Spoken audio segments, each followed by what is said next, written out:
Social media influencer is a euphemism for an unemployed, shallow, unskilled, and entitled freeloader who financially gets by on their looks, and society/corporations shouldn't encourage it. I know this will be a controversial one. I've had heated debates about it myself with people about it in the past. I firmly believe that influencer culture on social media is at best incredibly shallow and pathetic, and at worst is a toxic aspect of our society that gives entitled and privileged freeloaders with no real skills or actually engaging content an avenue to get by financially on their looks and/or charisma. I have been told that a lot of work goes into it, and frankly I just don't buy it. I don't understand how those people even carry influence over their followers and don't know what side of it is more pathetic. In my professional and personal life I've met many influencers, clients, friends of friends, exes' friends, and girls I've been on dates with in the past, that have largely confirmed this with only very few exceptions. In my experience they are often entitled and expect to be handed things, apparel, electronics, holidays, other goods/experiences etc., even by small businesses with an already low profit margin in exchange for exposure. If that's not the worst of it, I have found they also often are lacking in real-world knowledge, are often privileged, and have an incredibly superficial and shallow view of others, and are unable to carry any interesting conversation unless it's about themselves or their social media following. Before anyone gets triggered, I'll accept and believe, as with many things there will certainly be exceptions to my perceptions on this, and I know of some, but I think the whole concept of a social media influencer is damaging. Also, I'm not speaking out of envy. I genuinely love my profession and earn a very good salary for it, and would not want to give that up for anything. And I don't even feel they are necessarily in a better position to my mind. I feel like the only exceptions are YouTubers who spend hours editing and aspiring photographers who try to get their work out there via Instagram or Twitter. The last time someone posted an actual unpopular opinion was this guy hating peanut butter.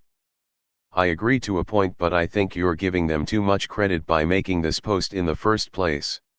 I am photographer for a hotel chain, travel around and shoot events at different properties. A few years ago they started to pair me up with influencers.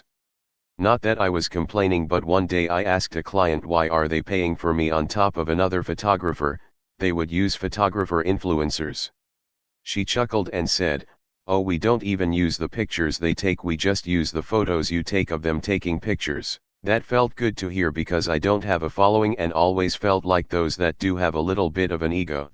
After a few trips with this one guy, who literally acted like he was God's gift to photography, we got to be friends. I asked him how it worked booking jobs and what his pay was like. He started telling me how hard it was and how there was so much competition, but he loved it because he got to travel for free. I said, "I know I live that perk, but how much do you get paid?" He looked confused. Then I realized he did this just for the free travel and experience. I didn't have the heart to tell him what I was paid for the job. Anyways, my point is that of course they are going to try and paint themselves as having the perfect life, and they should, that's their job, but I can tell you with certainty that 99% of these influencers live with their parents and don't live the glamorous life that they portray on social media. This isn't that controversial, it's posted here all the time. I wouldn't trade my current job to be an influencer's, but if I were flipping burgers or stocking shelves, I'd be on that shit in the drop of a hat. Well, there are many types of influencers. Technically, people like PewDiePie that just react to stuff and play video games are influencer as well.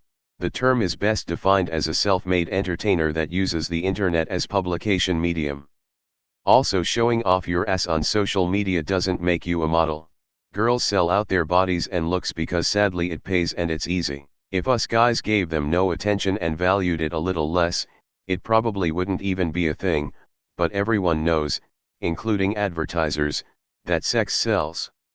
Would you rather work for $12/HR in retail/food or take some ass shots on the beach in a thong and have a bunch of lonely bum ass dudes thirst over you while you get paid $?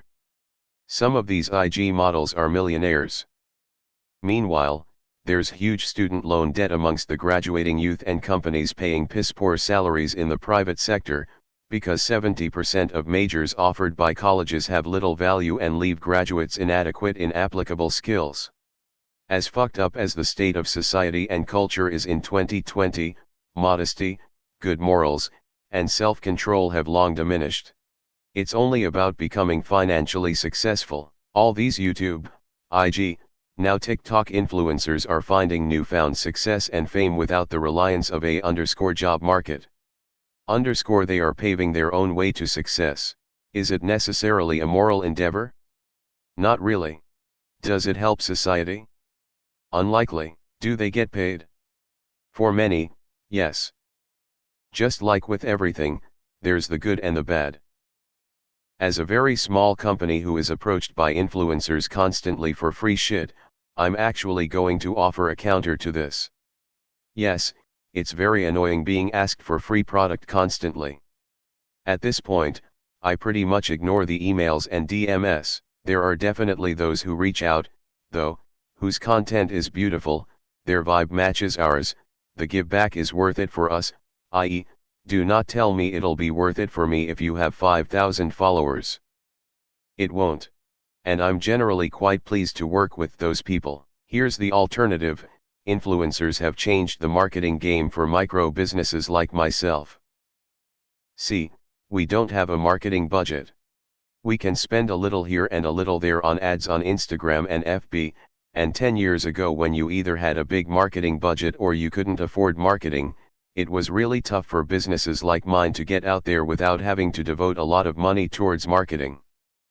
When influencers started becoming a thing, all of a sudden I could market to an almost completely new audience of 30, 40, 100k people, all for the price of some free product. Changed our business completely. I can absolutely afford to send an influencer who I like and creates beautiful content free product, and when you as a company figure out the type of influencer that works for your product, it can really pay off in a huge way. There are a lot of influencers out there that aren't creating cool content. They're lazy, and entitled, and expensive. But, there are also a lot of influencers out there who are making really rad content, have a decent audience, and if they like your product, may be able to work with you regardless of if you can pay their usual fees or not. We found an influencer with over 1 million followers that I really liked her content, and she was local to our city. I DM'd her and offered to send her some product. She responded, and told me that for dedicated posts and stories she usually charges XYZ, but since she liked a certain product of ours, she said if we sent it to her she would tag us in any picture she was wearing it in. Brought us in over 10k new followers, easily. Paying actual money for ads wouldn't have done that for us. How are they unemployed when they are making money? Pharmaceutical sales reps are much worse. In my opinion, there are two types of influencers. The first type is the one you described. They advertise anything and everything, they put out shallow and unoriginal content, and they are generic shallow people. These have no reason to exist. They're like highway billboards in the sense that they're in a convenient spot to display general advertising. The second type are the one who genuinely influence people in a positive way. They share a passion and get a following who share that passion. These people deserve to be rewarded for the work they do and the information they share. For example, a fitness influencer who is qualified fitness industry worker and also share content on social media, who occasionally promotes products he believes is not on the same level as Instababes.